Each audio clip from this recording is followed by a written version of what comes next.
2072. Violence is a way of life and the masses crave it. In an attempt to profit from this addiction to violence, the two major international television networks began broadcasting programs based on pain, brutality, and human destruction. Grit but true. Violence, pain. We are going to bring back ancient formula violence in its most successful form. Gladiators in ancient Rome. These 20 condemned criminals have volunteered to compete as gladiators in return for a free pardon in the event of victory. What the hell are we fighting for? Right now we're in the same boat. So why don't we just act like it? The excitement here is tremendous as starting time draws closer and the countdown to death continues. 3, 2, 1,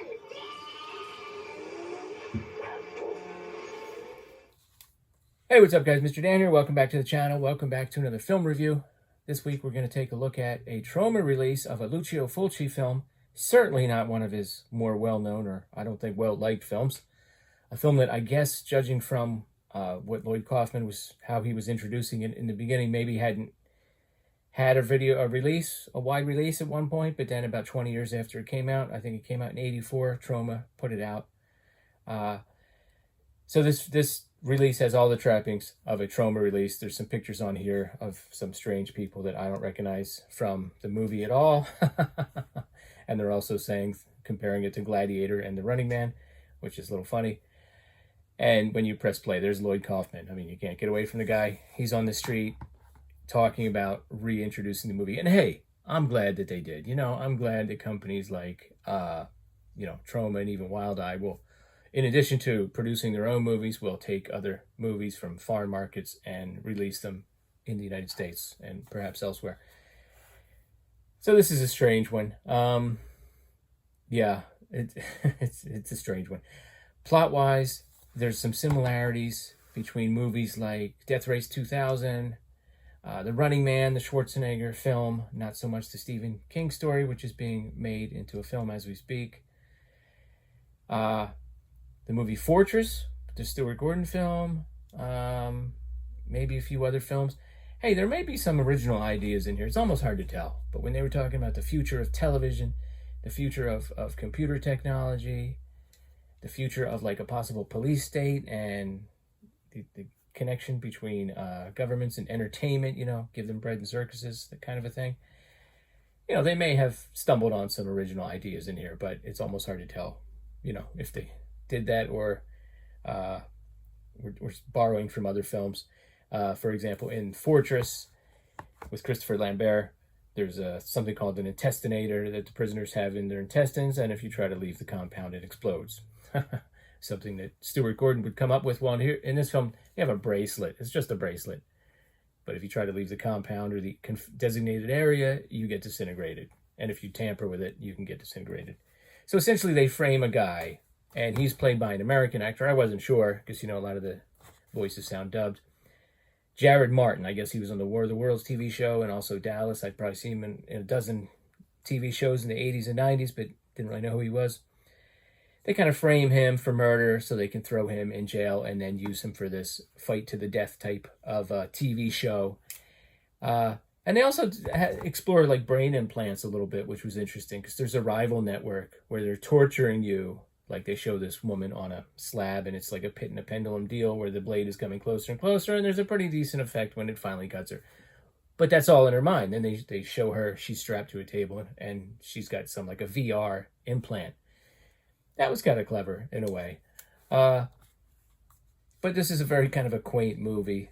I mean, I think you saw from the trailer there, there's a lot of model work, which I'm pretty forgiving of generally, of like New Rome, I guess, with the old Colosseum still in the middle. And everything in this movie is flooded with lights. The prison compound, the arena where they battle at the end. It's like, imagine talking to someone, but behind them, there's like a bunch of 200-watt bulbs exposed, and so you can't really make out the person you're talking to. That's what a lot of the movie looks like, and I don't know if they did that on purpose to cover up the bare bones sets. I'm not really sure, but it's and a lot of the armor and the costumes and the motorcycles that they're driving around on are metallic, so everything is shiny. Anyway, they frame a bunch of prisoners or take a bunch of prisoners, which includes this guy Jared Martin and also Fred Williamson. there's another guy in here. I'll put his name on the screen because he actually has some pretty good credits. What was he in that I saw? I saw that he was in something. The Japanese guy with the mohawk you saw in the trailer there. He has a couple, very brief action scenes. He looked like he actually really knew some martial arts. I wish they would have used him a little more. I wish they would have used Fred Williamson a little more. He mostly just like makes mean faces. I mean, we got more action out of Fred Williamson in VFW, okay? And he was over 80 years old. Over 80 years old when he made that. Now, there may be some insight to that. And I know a minute ago I said I was going to go into the plot, but whatever.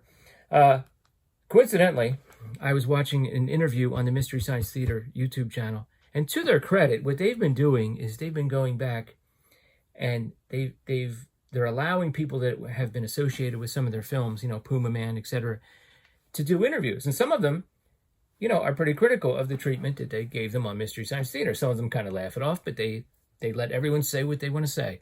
So this one director, David Worth, who later became a director of photography for Clint Eastwood, he made a film that they lampooned called Warrior of the Lost World. And he tells the story about how he was at a party. He's an American director, but he's filming in Italy. Fred Ward spent a lot of time in Italy. He spoke Italian.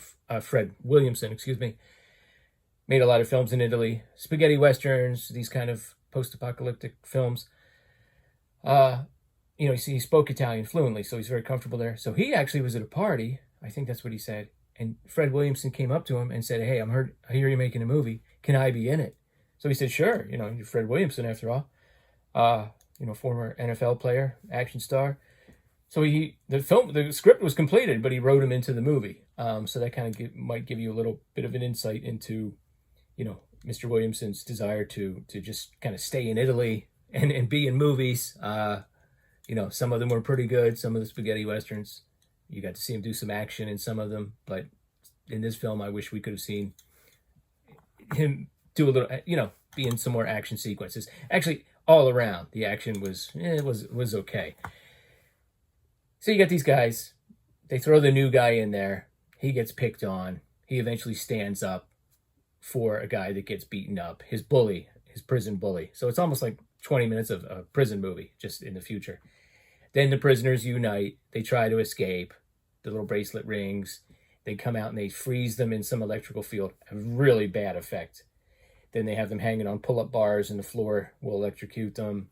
They kind of like unite together and everything, and now they're sort of a team. So Fred Williamson is kind of like, he becomes like on the side of the main guy. Meanwhile, there's somebody from the TV studio that's kind of trying to help them and knows that this guy was kind of set up. His wife was murdered by somebody else and he was blamed. And there's I guess the main executive is called Sam, and it's a person, but apparently it's not real. So it's almost like, kind of an interesting idea. It's like an AI person. They don't come out and say that, of course. And then we learn at the end that Sam is an acronym. It stands for something. And that was actually pretty clever because they want to go get him at the end. And once you learn the acronym, that's kind of hard. But then they rush to the ending and resolve that in the next 5 minutes. If they had revealed that like 20 minutes, that would have been like a real sort of struggle for them to resolve. I don't know why I'm protecting you from spoilers for this movie, but that's what I'm doing. Anyway, you don't really care that much to be at the end anyway. You're like, it's 90 minutes. It's time for this movie to be over. But there were some clever ideas, even if they were repeated in other movies. They lean a little bit into the soullessness of TV, and like the one guy, our hero, curses out the one studio executive and he's like, "Go to hell." And he's like, "I'd go there if there were ratings in it," or something like that. It's not as satirical, or there's not as much black humor as you would find in a movie like Death Race 2000. But they just take a few baby steps in that direction. They don't really fully explore that. And then after some talking and that escape attempt, then we finally get to the main battle. First, they're on motorcycles, and they had shown like clips of previous shows where guys on motorcycles were going at each other with weapons and things. The problem, like I said, they show them suiting up, but because of the lights and everything, you can't really tell who's who. I don't know if you really care that much. So they have the one battle. there's the one sort of prison warden guy. He's a real dick. You're supposed to hate him, and he's a, you know, he's wearing like a Gestapo hat. He's got these beady eyes. They show how he dies in the trailer, so you know, so you know he's gonna get it. Then the prisoners unite, and then for the second event, they have to do like a chariot race. They have to go around in a circle or an oval while they're fighting some representatives from some other charioteers. And what I mean by charioteers, it's like a motorcycle with a sidecar. So it's like Ben-Hur meets side hackers, which is probably the strangest mashup you can imagine, but that's what I just came up with. And, you know, a lot of the motorcycle action is kind of goofy. Guys will ride up next to each other and just give like a weak chop. And the guy's like, oh, he falls back. You know, and anytime a motorcycle hits anything, it explodes. Anytime. As you can see, they do this a lot. They kick each other a lot, which is a weird, like, if I'm on a motorcycle, that's not my first thought, to kick somebody. They showed them getting weapons to like joust each other. I don't think enough really came out of that. At one point, they throw a net on someone and drag him behind the motorcycle and then set him on fire with a flamethrower. I'm not sure why you wouldn't just aim the flamethrower at him to begin with, but that's a pretty cool stunt. There's a few stunts that are okay, but it really, like I said, it's a kind of a more of a minimalist, low budget production. That's what it seemed like. Somewhat primitive special effects.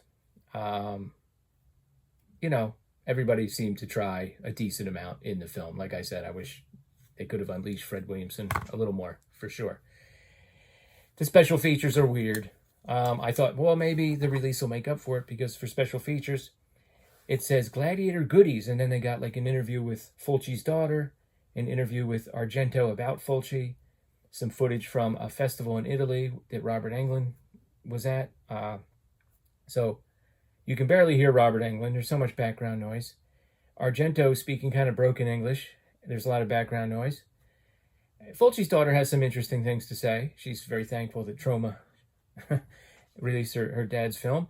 But the thing is, like, you're there from Troma recording an interview with Fulci's daughter. The camera was shaking. It was all over here. It was all over there. It's like, my gosh, get a tripod. Yeah, and then there's a weird film, The March of Radiation. A bunch of kids are like marching around and flopping around and talking about pollution.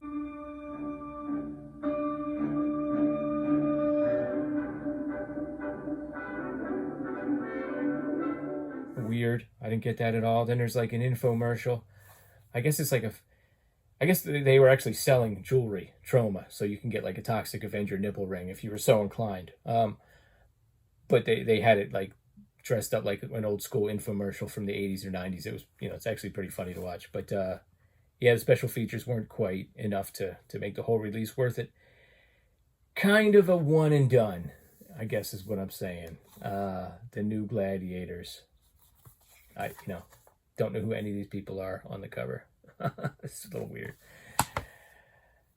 Have you seen it? What are your thoughts? What are your thoughts about Fulci? As long as we're talking about him, I'm going to say, in no particular order, my top 3 Fulci movies would be Zombie, The Beyond, City of the Living Dead, and New York Ripper. I would say those are my top 5. That's what I can think of right now. So I'm not the biggest Fulci fan in the world. 4 of the Apocalypse, his Western, is pretty good. I guess that would be like in my top 5. But this certainly is a lesser known Fulci film, maybe for die-hard fans only. Not really sure. Anyway, what are your thoughts? Let me know in the comments below. Come back again next time for another film review. Thanks. Brutality and human destruction. Grim but true.